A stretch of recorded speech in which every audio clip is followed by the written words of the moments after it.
Buenos días. ¿Cómo están? ¿Atentos? Me alegro. Bueno, antes que nada quiero dar las gracias y hacer extensivo mi agradecimiento a la Fundación Roemers por convocarnos todos los años desde hace más de 20 años y ofrecernos este espacio de intercambio y de capacitación continua para enfermería que es tan importante. Agradecerle a la magíster Silvina Estrada por ser la coordinadora de estos eventos y a ustedes por estar acá desde muy tempranito. Yo hoy a las 7:30 de la mañana bajé a desayunar y ya había gente haciendo fila para entrar, así que gracias por la convocatoria. Bien, antes de empezar esta charla quisiera preguntarles a ustedes, y los animo a levantar la mano para responder la pregunta, es ¿cuántos de ustedes atendieron o atendieron, aunque sea alguna vez, a un paciente oncológico? Levanten la mano porque no voy a hacer más que esta pregunta. Bien, gracias. Y ahora la siguiente pregunta es, ¿cuántos de nosotros recibimos capacitación en oncología o nos capacitamos en oncología? Bien, bajó bastante la cantidad de gente que levantó la mano. Bien, entonces ven qué importante que es trabajar en lo que es la capacitación constante y permanente. Yo hoy les vengo a traer en esta mesa un tema que es bastante innovador, que tiene que ver con lo que es el tratamiento con inmunoterapia en el tratamiento de pacientes con cáncer. Y para esto vamos a hablar mínimamente de los antecedentes del tratamiento oncológico. Y si nosotros pensamos en los pilares del tratamiento oncológico, yo les puedo preguntar, ¿cómo piensan que se trata el cáncer hoy en día? Y seguramente y sin dudas muchos van a responder con quimioterapia, con radioterapia y con cirugía. Pero eso ya quedó un poquito en la historia. No es que no siguen perteneciendo al tratamiento de un paciente oncológico, pero se han agregado ya desde el año 1997 otros tratamientos, como son el tratamiento con terapias target, el tratamiento con terapias biológicas, el tratamiento con anticuerpos monoclonales. Ya desde el año 1997 forman parte de los protocolos de tratamiento del paciente oncológico. Y a esto le agregamos ya desde el año 2013 una terapia innovadora que es la inmunoterapia, el tratamiento con terapias que fortalecen el sistema inmunológico. Y esto es importante reconocerlo. ¿Por qué? Porque muchos de nosotros recibimos los protocolos de indicación del paciente y vemos diferentes drogas. Hay que saber reconocer dentro de ese protocolo cuáles son citostáticos, cuáles son anticuerpos monoclonales, terapias target, y cuáles son terapias que son inmunoterapias. Entonces, ¿y por qué tenemos que reconocer esa diferencia? Si vienen todas en el mismo protocolo, porque tienen diferentes mecanismos de acción, porque tienen diferentes efectos adversos, y yo como enfermero que estoy a cargo del cuidado del paciente oncológico o que me tocó atender un paciente oncológico porque igual estoy en clínica y eventualmente cada tanto tengo pacientes oncológicos a mi cuidado, tengo que estar capacitado para dar y brindar un cuidado de calidad con eficiencia, con conocimiento. Entonces necesito saber cómo reconocer un evento adverso tempranamente para poder reportarlo y para poder revertirlo antes de que este evento adverso progrese a un grado mayor de toxicidad.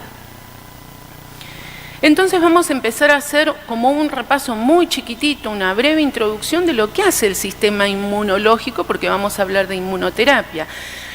El sistema inmunológico está encargado de identificar y eliminar todas aquellas amenazas o agentes extraños al organismo a través del reconocimiento de antígenos. El sistema inmunológico va diferenciando aquellas partículas o elementos que son propios del organismo de aquellos que se convierten en agresores o partículas foráneas, sustancias externas o sustancias agresivas para el organismo.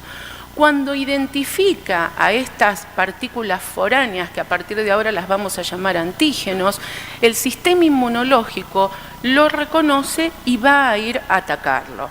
Entonces, las terapias inmunológicas en cáncer, en el tratamiento del cáncer, lo que hacen es precisamente eso, y esa es la diferencia en el mecanismo de acción entre la inmunoterapia y las otras terapias de las que hablamos previamente, es que no actúan directamente sobre el tumor, sino que actúan fortaleciendo el sistema inmunológico para que sea el propio sistema inmunológico el que actúe contra la célula oncológica y trate de quitarle lo que es un mecanismo de máscara, porque se esconde, es tan inteligente la célula oncológica, que trata de esconderse del sistema inmunológico a través de diferentes mecanismos que ahora les voy a explicar. Entonces, esa es una de sus grandes fortalezas, ya que un mismo fármaco de inmunoterapia puede actuar no solamente para un tumor, sino para varios tumores y formar parte de diferentes protocolos. Bien, ahora, si estamos hablando del sistema inmunológico, ¿qué características o qué condiciones tiene que tener el sistema inmunológico para que pueda funcionar la inmunoterapia? En principio, lo que tiene que tener el tumor es, en su constitución, la célula oncológica tiene que expresar en su membrana de superficie determinadas proteínas que vienen a formar parte de antígenos de superficie.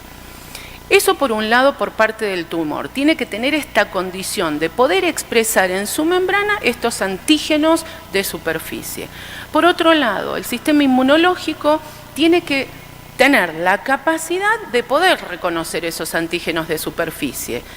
Y en tercera instancia, una vez que los reconoce, de poder ir y atacarlos. ¿Hasta acá vamos bien? Y poder desencadenar una respuesta. ¿Hasta acá vamos bien? Perfecto.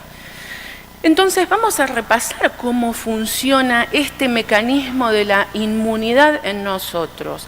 En primer lugar, y van a ver ahí en el puntito 1, en una zona donde hay una multiplicación de células oncológicas, se van liberando ciertas sustancias que funcionan como antígenos tumorales.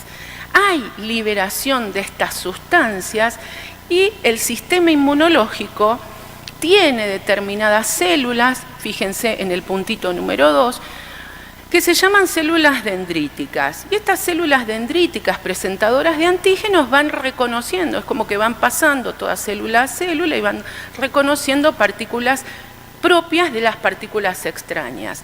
Cuando se encuentran con una célula o con un antígeno tumoral, lo reconocen, lo captan. Una vez que lo captan, lo llevan hasta lo que es el ganglio y se lo presentan y le dicen, mira lo que encontré esta célula tumoral o este antígeno tumoral. En el ganglio hay un montón de linfocitos T, que son las células de defensa, que están como acantonadas, como dormidas. Cuando esta célula dendrítica llega al ganglio y le presenta estos antígenos tumorales, se activan los linfocitos T, salen del ganglio y migran hasta la zona del tumor, o sea, migran activadas. Estas células T, estos linfocitos T, llegan hasta la zona del tumor y ahí lo que hacen es reconocer esas células tumorales que presentan esos antígenos de superficie y van a atacarlos. ¿Para qué? Para destruir así ese tumor. Perfecto, buenísimo. Esto es lo que pasa y seguramente pasa en muchos de nosotros y no nos damos cuenta. ¿Por qué? Porque así es como se controla por ahí que un tumor siga creciendo o que un tumor se desarrolle. Ahora bien, ¿Qué pasa en aquellos pacientes donde este mecanismo no funciona? ¿Por qué no funciona? Resulta que el tumor puede llegar a cambiar la respuesta del sistema inmunológico. ¿Y cómo hace el tumor para cambiar la respuesta del sistema inmunológico? En algunos tumores, fíjense en la imagen, tienen dos células ahí, una de color media anaranjada amarronada, que viene a ser la célula tumoral, y una célula del sistema inmunológico que viene a ser la que está de color celeste. Ambas tienen proteínas de superficie. ¿Las pueden ver? ¿Están atentos? Perfecto. Entonces, esas proteínas de superficie que expresa la célula tumoral son antígenos de superficie, pero también el linfocito T también tiene otros antígenos de superficie. Estos antígenos de superficie de la célula tumoral interactúan con los antígenos de superficie del linfocito T. Y una vez que interactúan, la proteína se llama PDL1 en la célula tumoral, interactúa específicamente con un antígeno de superficie del linfocito T, que es la proteína PD1. Cuando interactúa, ¿sí?, esa interacción es la que va a desactivar al linfocito T. Es como que venía superactivado para destruir esta célula oncológica, y cuando se produce esta interacción entre las dos proteínas de superficie, el linfocito T se desactiva. Es como, imagínense, como si la célula tumoral se pusiese una máscara y le dice al linfocito T: soy una célula normal. Entonces el linfocito no la destruye, ¿sí? Entonces, como resultado, ¿qué tenemos?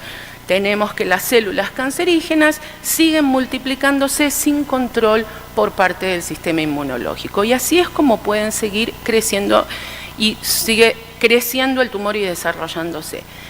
Bien, ¿qué viene a hacer entonces la inmunoterapia? La terapia con productos que actúan sobre el sistema inmune.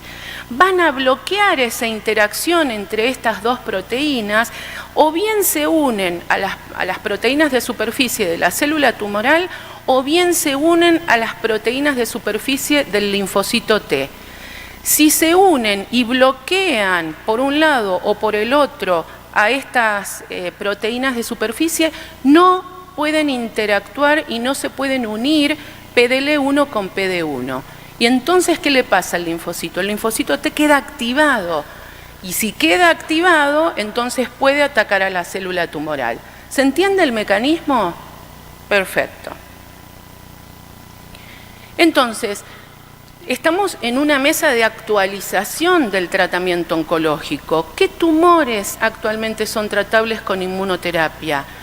Tumores de cabeza y cuello, el primero que se empezó a tratar con inmunoterapia fue el melanoma, pero a medida que se fue conociendo más el mecanismo de acción, se pudo ir aplicando también a otros tumores.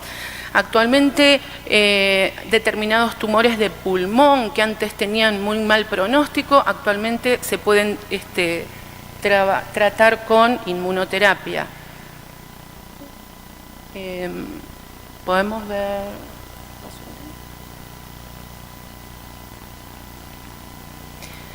Bien, hay otros tumores que también se pueden tratar con inmunoterapia. Es una terapia que actualmente está en auge, en desarrollo y en continua investigación.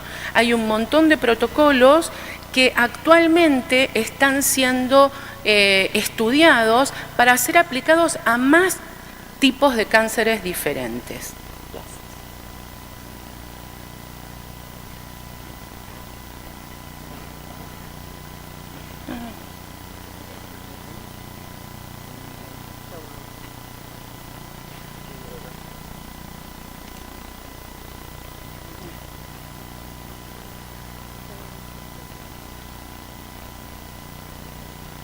Perfecto.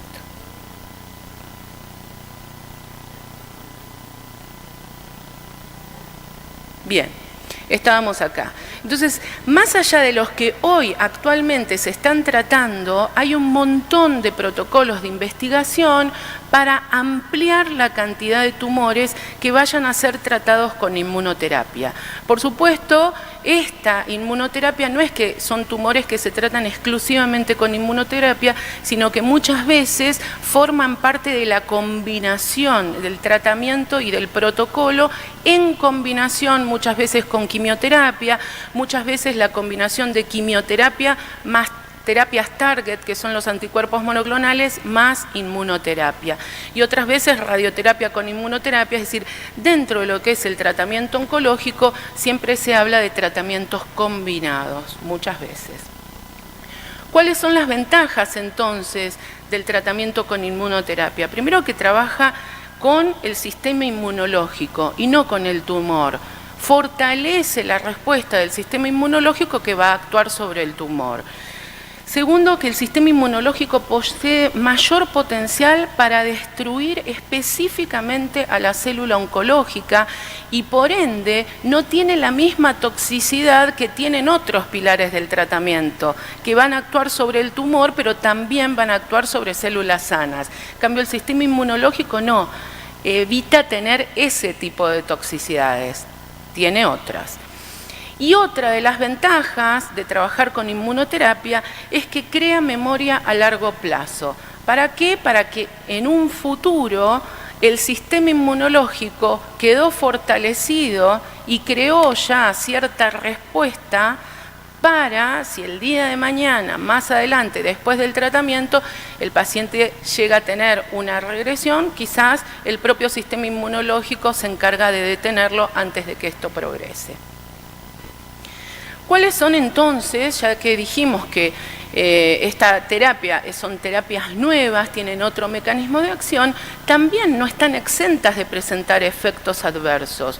Y tenemos que conocer que junto con la inmunoterapia se desarrollan nuevos eventos adversos totalmente diferentes a los que estamos acostumbrados a conocer en el paciente que recibe, por ejemplo, quimioterapia. ¿Y por qué es importante saber de reconocerlos? Primero, para reportarlos y segundo, para tratarlos rápidamente. Y por supuesto, también el tratamiento de estos eventos adversos es diferente al tratamiento de otras toxicidades. Por eso tenemos que estar capacitados en esto. De hecho, hay varias guías ya de asociaciones internacionales que vienen hace años desarrollando criterios de toxicidad para que podamos agruparlos y reconocerlos y que todos tengamos el mismo criterio de evaluación de estos efectos adversos. Está la guía de criterios de terminología de eventos adversos, que es internacional, que se ha creado precisamente para unificar los criterios y que todos sepamos reconocer este evento adverso con esta presentación, con estos signos y síntomas, pertenece a tal grado de toxicidad y entonces, en consecuencia, le tenemos que dar este tratamiento. ¿Se entiende? Para eso sirven las guías, para organizarnos y para darnos el mismo juicio y criterio de evaluación y tratamiento de estos nuevos eventos adversos. Bien, vamos a ver las toxicidades entonces nuevas relacionadas a inmunoterapia y una de ellas, y una de las más comunes, es la toxicidad dermatológica. Los eventos adversos en la piel de pacientes que reciben inmunoterapia son los más comunes.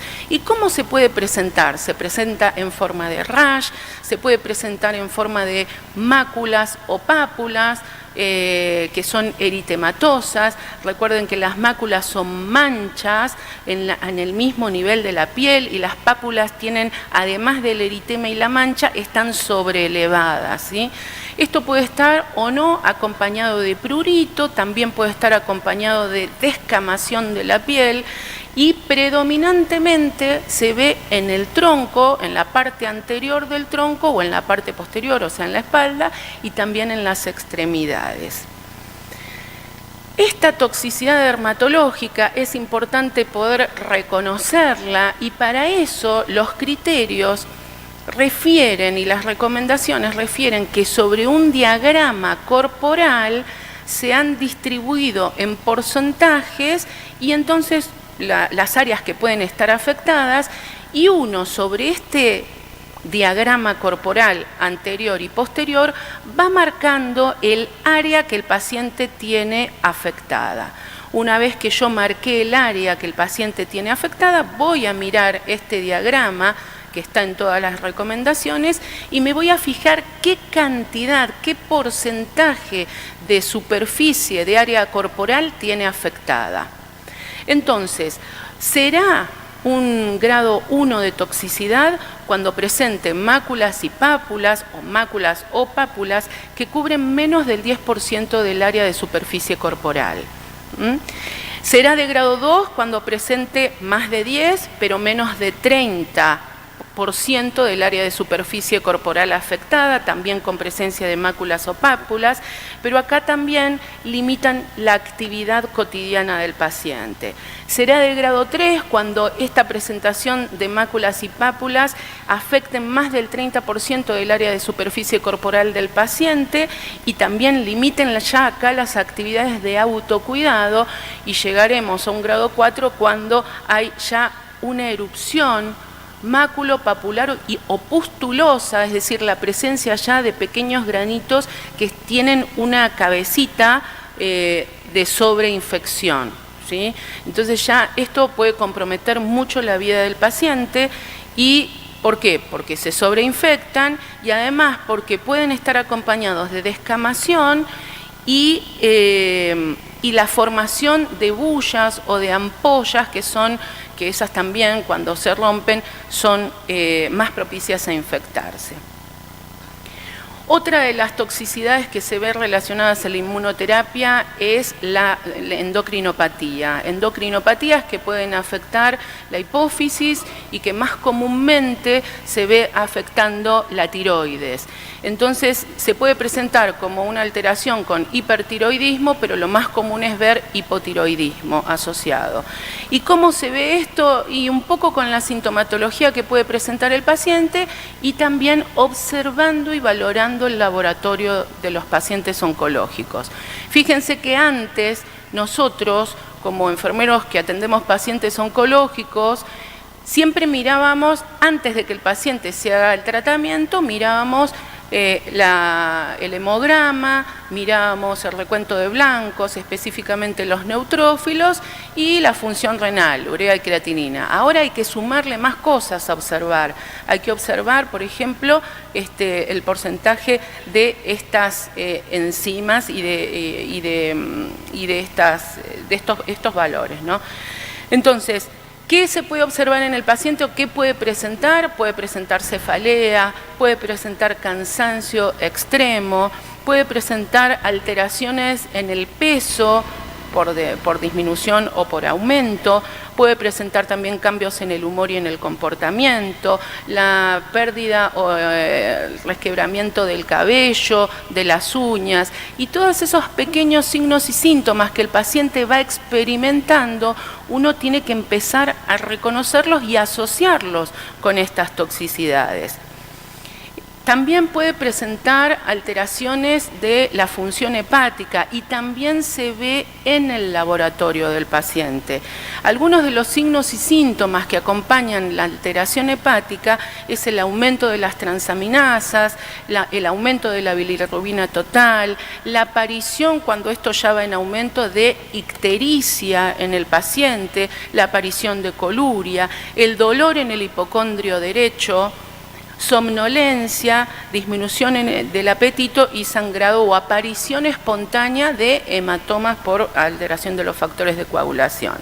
Bueno, ¿y esto cómo se hace? ¿Cómo hacen los criterios para identificar el grado de toxicidad? También se dividen en grados del 1 al 4 y se evalúa cómo están alteradas las enzimas hepáticas, en qué porcentaje o cuánto más por encima del valor normal de las enzimas hepáticas están alteradas. Será de grado 1 cuando estén alteradas por encima del valor límite normal hasta 3 veces. Pero cuando ya tenga más de 3 veces y hasta 5 el valor aumentado por encima del límite normal, ya estamos frente a un grado 2. Y así sucesivamente. Fíjense que de grado 3 va a ser cuando esté aumentada 5 a 20 veces más, y ya cuando esté aumentada más de 20 veces, estamos frente a un grado 4, al que no queremos llegar. Por eso lo importante es, primero, reconocer las toxicidades e identificarlas tempranamente. Y eso lo hacemos cuando estamos en conocimiento de las toxicidades. ¿Qué otras toxicidades son comunes? La gastrointestinal. La gastrointestinal también es otra de las toxicidades más comunes, con el desarrollo de la presencia de diarrea, que nosotros como enfermeros tenemos que empezar a contabilizar, a informar y a educar al paciente para que enseguida, cuando presente episodios de diarrea, ya nos informe, ya se comunique y nos comente lo que está sucediendo. Los síntomas que se pueden presentar como toxicidad gastrointestinal, además de la diarrea, es cualquier alteración o cambio en el ritmo evacuatorio de estos pacientes que estén recibiendo inmunoterapia, el dolor abdominal, la presencia de sangre o moco en las heces, que puede o no estar acompañada de fiebre, peor, y signos peritoneales. Esa toxicidad gastrointestinal también debemos aprender a identificarla y a cuantificarla. Será de grado 1 cuando el paciente presente menos de 4 deposiciones diarreicas. Será de grado 2, y ya estamos hablando de un grado moderado o leve, cuando presente entre 4 a 6 deposiciones por día, pero no interfiera con sus actividades de la vida cotidiana. Puede estar acompañado de dolor abdominal y de la presencia ya de sangre en las heces, y será un grado severo, grado 3, 4, cuando presente entre 4 a 6 deposiciones por día, pero ya interfiere con las actividades de la vida cotidiana. Por supuesto, este paciente ya necesita ser internado.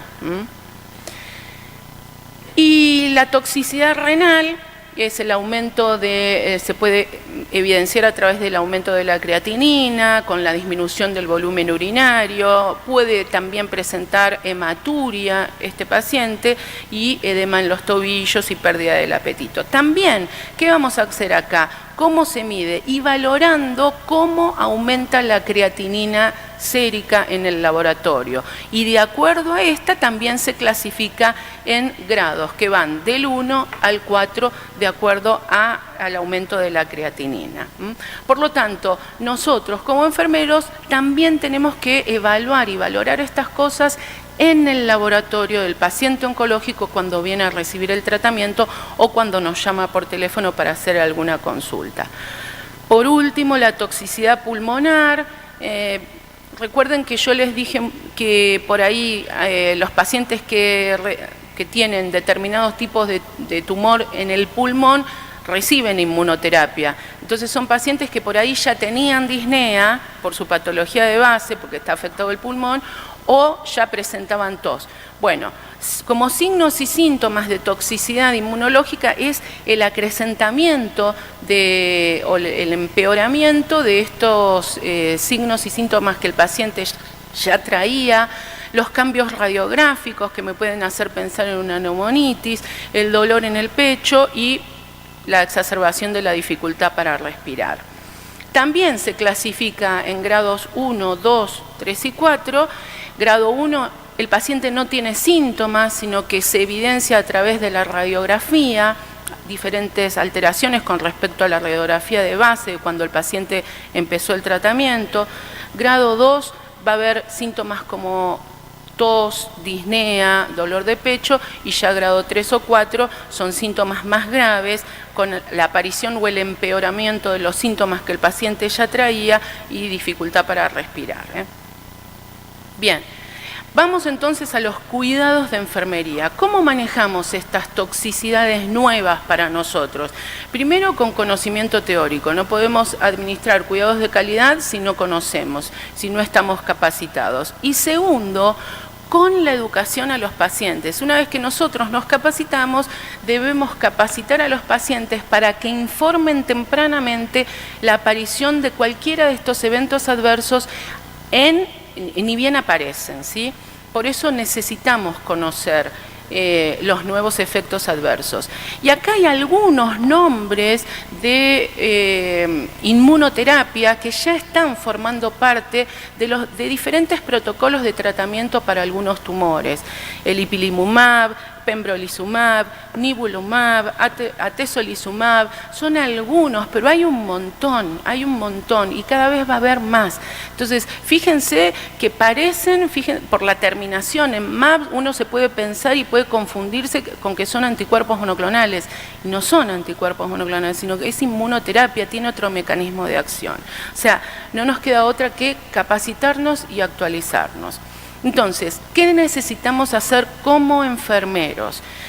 Hay que elaborar, primero, una vez que nos capacitamos, elaborar material informativo para entregarle al paciente, porque muchos de estos efectos adversos el paciente los va a identificar y a experimentar en su domicilio.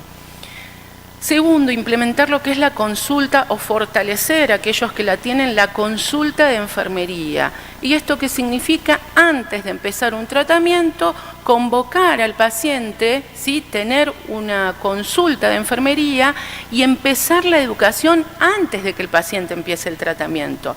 Sin asustarlo, pero sí comentarle cuáles son aquellas toxicidades que puede llegar a experimentar y que nos tiene que avisar. En tercer lugar, el paciente tiene que reconocer para poder informar tempranamente la aparición de cualquier signo o síntoma relacionado a toxicidad con inmunoterapia. ¿Por qué? Porque el diagnóstico precoz de los primeros signos y síntomas y el manejo efectivo de los efectos adversos lo que hace es evitar que se corte este tratamiento. Cuando uno tiene estos efectos adversos, el médico lo que hace es sustituir esta dosis que tenía que recibir el paciente, por ahí no la suspende momentáneamente, trata los síntomas, espera que el paciente se recupere y después continúa con el tratamiento, logrando una buena efectividad. Ahora, cuando no tratamos los efectos adversos y llegamos a toxicidades de grado mayor, hay que definitivamente interrumpir el tratamiento. Cuando uno dice interrumpir es que el paciente no va a volver a recibirlo. Entonces, como esto es tan efectivo para estos tumores, determinados tipos de tumores, lo ideal es que estar atentos para enseguida cortar, tratar y que el paciente pueda seguir luego con este tratamiento que es muy efectivo, ¿sí? El objetivo nuestro como enfermeros es educar al paciente. ¿Sobre qué? En la vigilancia y aparición de estos efectos adversos, la detección temprana y la notificación temprana de signos y síntomas. Por lo tanto, como enfermeros, es importante que realicemos una valoración inicial del paciente. Antes de que el paciente empiece el tratamiento, yo tengo que hacer una valoración para conocer cómo empieza el paciente a tratar. Gracias. Controlar el laboratorio del paciente, es decir, ahora sumamos al chequeo del laboratorio la función hepática, la función renal y cómo está la función de la tiroides. Se puede realizar educación escrita sobre signos y síntomas que va acompañada de la educación verbal que le damos al paciente. Hay que informar al paciente de la importancia de acudir al médico, de chequear y de comentar los efectos adversos que va teniendo para poder revertirlos y no que el paciente se automedique, ¿sí? También hay que educarlo sobre que no tome medicamentos de venta libre o suplementos dietarios sin consultar previamente con el médico porque pueden tener interacción con el tratamiento que estamos realizando o pueden enmascarar síntomas. Y por último, informar al paciente que medicamentos y suplementos, además de poder enmascarar síntomas, pueden llevar a que esos eventos adversos progresen, estén solapados y necesite luego interrumpir el tratamiento.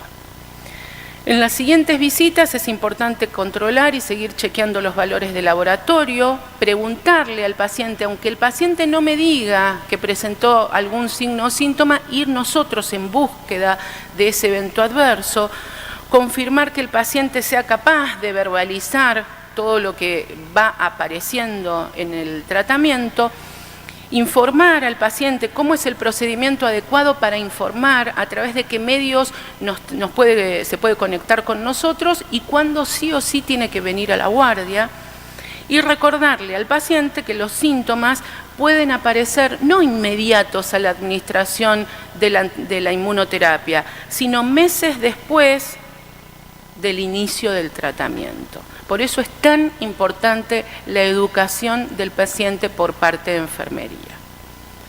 Bueno, muy bien. Hemos llegado al final de la presentación y muchísimas gracias por su atención.